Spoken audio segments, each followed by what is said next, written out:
নমস্কার বন্ধুরা, আজ চলে এসেছি বৃষ রাশি নিয়ে। 2026 সাল বৃষ রাশির জন্য শুধু পরিবর্তনের বছর নয়, এটা রিয়েলিটি বোঝার জন্য, বাস্তবতা বোঝার বছর। বৃষ রাশির মানুষরা ধীরে চলেন, কিন্তু একবার সিদ্ধান্ত নিলে কিন্তু নড়েন না। আপনার শক্তি হলো পেশেন্স, স্টেবিলিটি আর লয়্যালটি। কিন্তু 2026 বলছে, যা আপনি ধরে আছেন সবটা কিন্তু আর ধরে রাখা যাবে না। তা এই ভিডিওতে জানবো যে 2026 সালে বৃষ রাশির জীবনে কোনটা ছাড়তে হবে আর কোনটা আগলে রাখতে হবে। 2026-এ বৃষ রাশির মূল শব্দ হলো লেট গো অ্যান্ড রিবিল্ড। পুরনো বিশ্বাস, পুরনো কাজের প্যাটার্ন, এমন মানুষ যাদের টানছেন কিন্তু শক্তি পাচ্ছেন না, এই বছর আপনাকে জিজ্ঞাসা করবে, এইটা কি সত্যি তোমার জন্য কাজ করছে? যেটা ছাড়বেন সেটাই জায়গা বানাবে নতুন কিছুর জন্য। আচ্ছা, এরপর আসি কেরিয়ারে। 2026-এ বৃষ রাশির কেরিয়ার বলছে কমফোর্ট জোন ভাঙতেই হবে।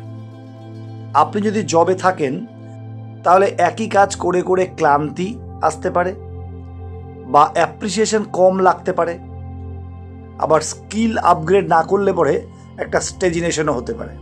আর যদি বিজনেস করেন তাহলে আপনার স্টেডি ইনকাম থাকবে, কিন্তু এক্সপ্যানশন চাইলে কিন্তু নতুন মেথডের দরকার আছে।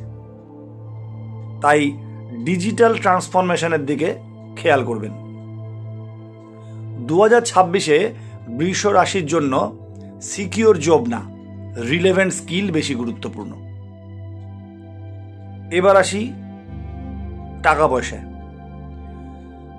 বৃষ রাশির জীবনে টাকা মানেই সিকিউরিটি। ইনকাম থাকবে কিন্তু সিকিউরিটি ফিলিং থাকবে না, এটাই 2026-এ বৃষ রাশির ব্যাপার।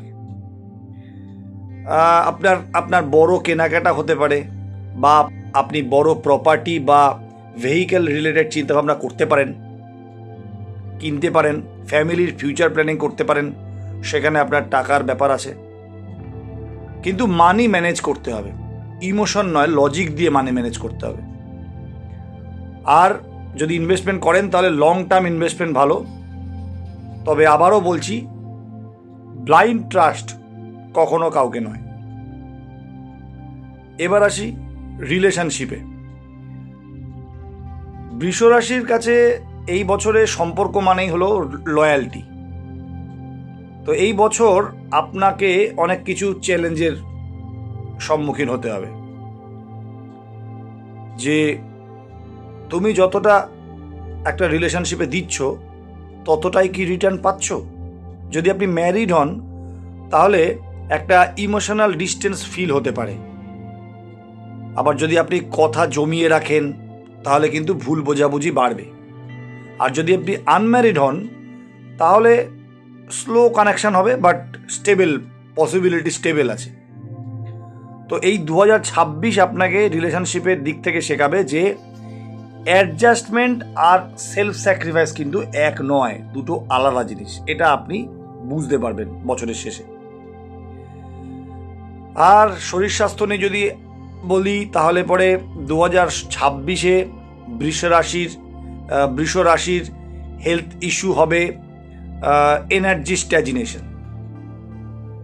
মানে আপনি ওয়েট গেইন করতে পারেন, আপনার ডাইজেশন ইস্যু হতে পারে, আপনার একটা লেজিনেস কাজ করতে পারে। তো এরকম কিছু সমস্যা লেগে থাকবে। মুভমেন্ট না আনলে কিন্তু শরীর ভারী হয়ে যাবে। আপনার তাই জন্য ডেলি রুটিন এবং ফিজিক্যাল অ্যাক্টিভিটি খুব দরকার এবছর।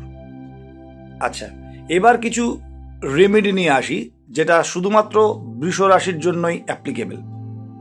2026-এ বৃষ রাশির যে রুলিং প্ল্যানেট ভেনাস, তাকে ব্যালেন্স করতে হবে। তো রেমেডিগুলো সেই রিলেটেড।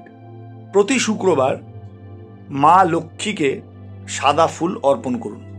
প্রতি শুক্রবার সন্ধ্যাবেলায় ঘরে সুগন্ধি ধূপ বা আগরবাতি অবশ্যই জ্বালাবেন, যেটা আপনার পজিটিভ ভাইব্রেশনকে বাড়াবে।